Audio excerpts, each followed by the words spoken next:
My name's Randy Haddock. I'm a biologist on the staff with the Cahaba River Society. And what I'd like to do today is do a little presentation about a threat that we have on the Cahaba River that we're trying to address. And that is the presence of an invasive plant species called wild taro. So first of all, I'd like to talk about what I mean by an invasive species. Conservation biologists have a nice little acronym that helps understand problems, environmental problems that they use, and it's called HIPPO, HIPPO. And it's sort of ranked in priority of the most important first, so the most important problem being habitat loss, and the next most important problem is invasive species, which can come into a system and kind of overwhelm the other plants and animals that are there. The first P is pollution, and certainly we do have pollution problems on the Cahaba that are impairing populations of mussels and snails and fishes and so forth. The second P in hippo is population, and that's sort of a general reference to the fact that the human population is sort of overtaking much of the world and having a pretty severe impact on some situations. And that O in hippo refers to over harvest. And not so much in the Cahaba and not so much in here in North America, but in other parts of the world, over harvest is a real severe problem. The next question is, what is wild taro? And that's what we'll talk about here. Wild taro is derived from landscaping plants, and there are a wide variety of taro plants that are used in landscaping. You can see here quite a variety of things. They're very tropical looking. They can be very large. People often ask, is this the same plant as elephant ear?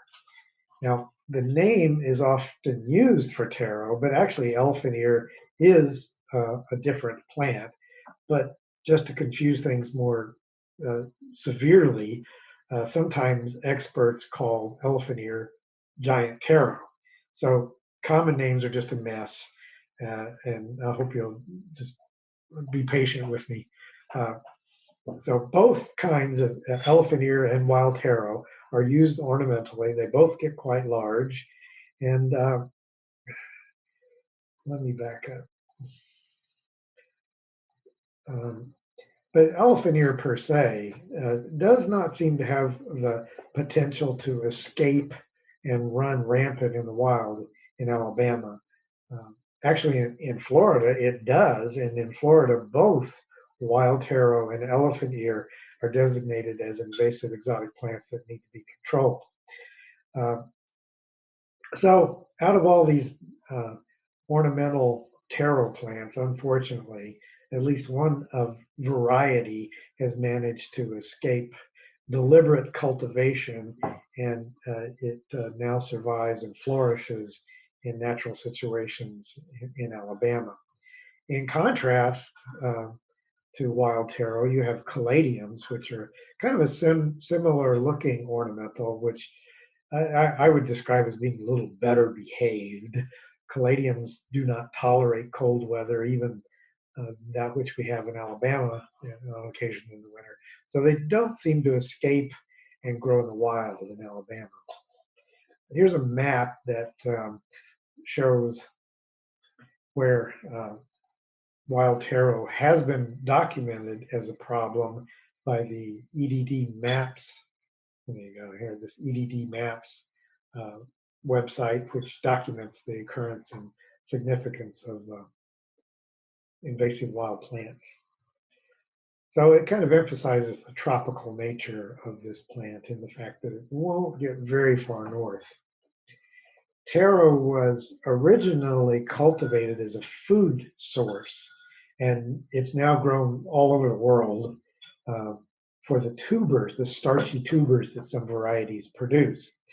It may have actually been among the very first plant species actually cultivated from the wild, and its history of cultivation goes back as far as 6,000 years. So now you can find taro tubers in local Oriental food markets, and there's a single tuber there that has been kind of peeled and sliced up and used.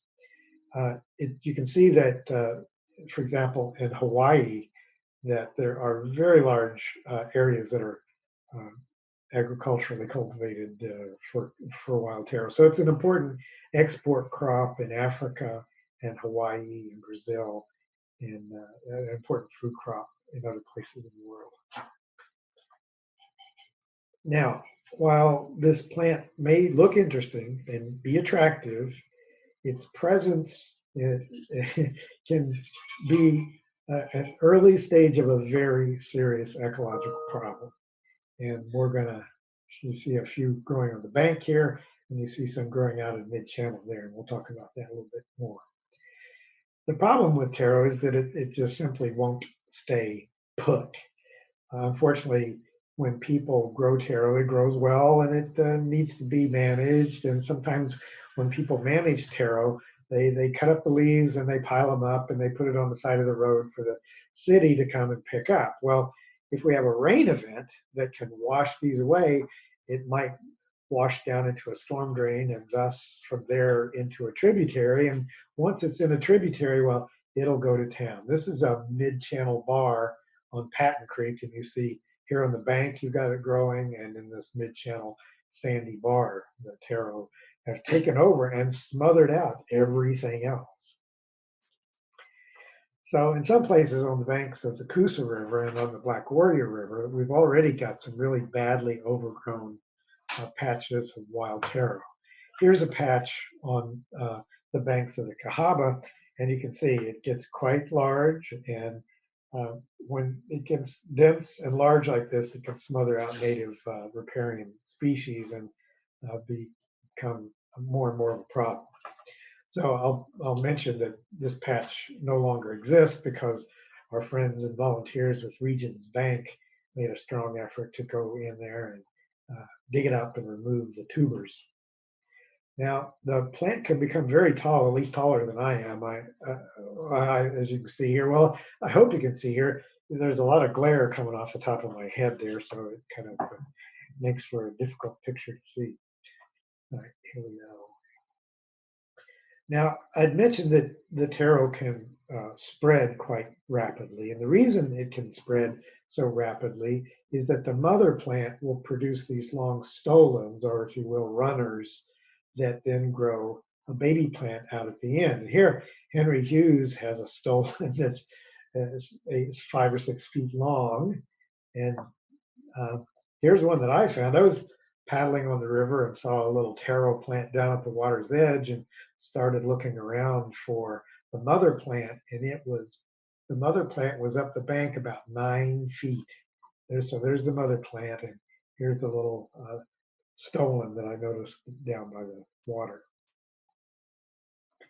So disturbed habitats are particularly susceptible to colonization by taro. Here in 2014, riprap was used to stabilize this bank in the Cahaba River National Wildlife Refuge. Now, within a year, this site was the site of an infestation by wild taro. In that first year, we didn't pay too much attention to it, but by the second year, the taro had spread dramatically. So what you see here, these slightly taller, these are older plants that were established the previous year, and they began developing runners that ran out in this direction. And by the second year, we sort of realized that we had a serious problem going on. And then we saw these runners coming down into the water and these little baby plants that were growing there and then breaking off, and we knew we had a problem. So those little plants broke off and wound up washing into the water willow in mid-channel here, and this taro here has completely smothered the water willow underneath it. Now, let me mention about water willow because it's a very important native plant that grows in the active channel of most streams in eastern North America. All that green area there is habitat for this water willow, Justicia americana. Now, Justicia is a fairly tropical group, and there are more species in South America, but in North America, this is an important species because fishes like to spawn and drop their eggs and let those wash back into the water willow because that's a very protected place for the newly hatched fry to live and grow and start their life cycle. The flowers of water willow are quite pretty. Here's a purple, almost orchid-looking kind of flower that they have. It's really nice. But from this photo, you can see that vast areas of the shoals where the Cahaba lilies grow are covered by water willow. All of that in the background are shallow shoals in the Cahaba that was originally habitat for the water willow, and as you can see here in the foreground, has become habitat for the wild taro that's overgrowing it. And this sort of emphasizes that the habitat for the Cahaba lilies and the habitat for the water willow are one and the same thing. So if wild taro can displace the water willow, we're concerned that it might displace Cahaba lilies. Now, the typical means of controlling wild taro is multiple applications of glyphosate, an herbicide. However, in the Cahaba River National Wildlife Refuge, the refuge manager rightly prohibits the use of herbicides on stream banks. So herbicides and Cahaba lilies are not it's not a good combination, as you can well imagine.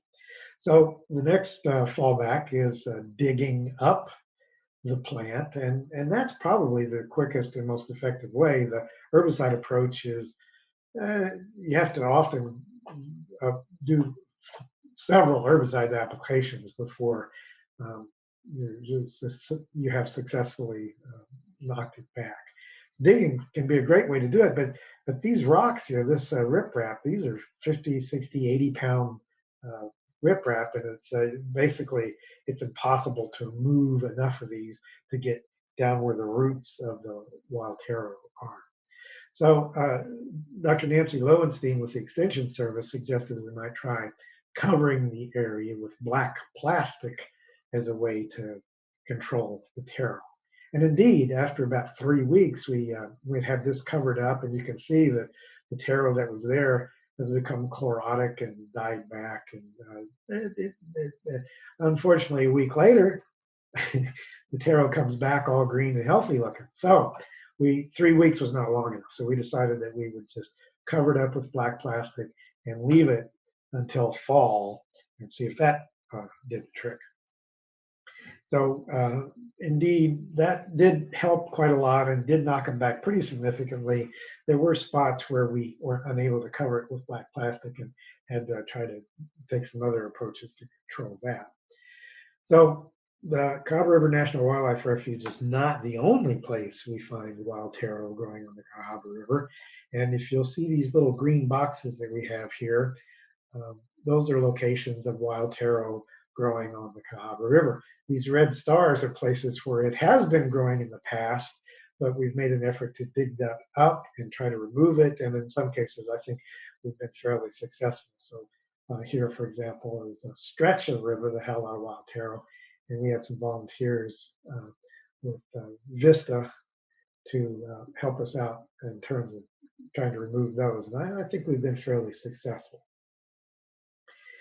Okay, so mapping the location of the occurrence of the wild taro helps us in a couple of ways. We can go back and check on it. We can direct volunteers to go there, and if we, when we have time, we can go back to these locations and find the plants again so we can dig them up. I will point out down here, this is down in Bibb County, and there are actually some occurrences further south in the Cahaba in Bibb County that we've found it. And I'll mention this briefly, that when a plant escapes cultivation, it can go for a few years. You see, this axis here is time. And it can go a few years before the area occupied starts to grow. So, but once it becomes locally adapted, it can take off and start to grow pretty fast. So if you're in this part of the curve, you can actually prevent the plant from becoming an invasive exotic. And if it's still low on the curve, you might be able to eradicate it. If it gets a little further out of hand, you might be able to contain it in places. And if it's just gone wild, like for example, privet has made it to this stage where there's no hope at this point of eradicating all the privet that's in Jefferson or Shelby counties. We can only try to manage it in localized areas. So we hope that we're somewhere in this neighborhood with the wild taro, that we have managed to detect it. And we're trying to make the public aware, but typically the public doesn't become aware about an invasive species until it's made it up into this density or frequency of occurrence that it's really hard to actually eradicate. And the best you can hope for is to manage it. Now, we want to be very clear that there are some native plant species that very strikingly resemble wild taro, and we don't want to have folks running out there trying to dig up taro and be helpful and actually be harmful by digging up things like arrowhead. You can see it has a very similarly shaped leaf, and so the question rises, how do you tell the difference? Well, here we have the flower of taro. It's in the arum family. You might even be familiar with Jack in the Pulpit. Wild taro is in that same family. That family has a worldwide distribution, but in tropical areas you have wild taros being a member of that family. And here you see the flower for the arrowhead, and it's a very different flower. It's in a different family, Comalaceae. I said it wrong. Elismataceae is the family for the arrowhead. But you don't actually find wild taro flowering that often. We have seen it flowering one or two times, but normally what you're going to find is the vegetative part of the plant. Similarly for arrowhead, it flowers a little later in the year, but it's not, the flowers aren't around all the time. So that doesn't really answer the question about how you tell the difference. So an important way to know the difference is to look at where the stem inserts on the blade of the leaf. Guess where it's that. The wild taro petiole or stem of the plant inserts on the leaf several inches back away from this little notch of the leaf. The native arrowhead stem inserts right at the notch. So you can see there that the stem comes into the leaf blade right in the notch, not set back away from the notch the way wild taro does. So that's probably one of the better characteristics to use, because it is something that is present for the vegetative part of the plant. Wild taro is so successful at growing asexually that it really doesn't make a flower very often. It doesn't need to. It can grow pretty rapidly without setting flower and making seeds. So what can you do? First thing you might want to be sure of is know what taro looks like. And then when you find it, please dig it up. You might consider, if you have it growing in your yard, that's not a terrible disaster, but you do need to be very careful about how you dispose of taro growing in your yard. Make sure that it cannot wash into a storm drain or a tributary. The best thing to do with taro that you've dug up is bag it up, bag up the roots, bag up the leaves, the corms, the runners, everything, and send that to a landfill, because it's not going to escape from your heavy, big black plastic garbage bags that way.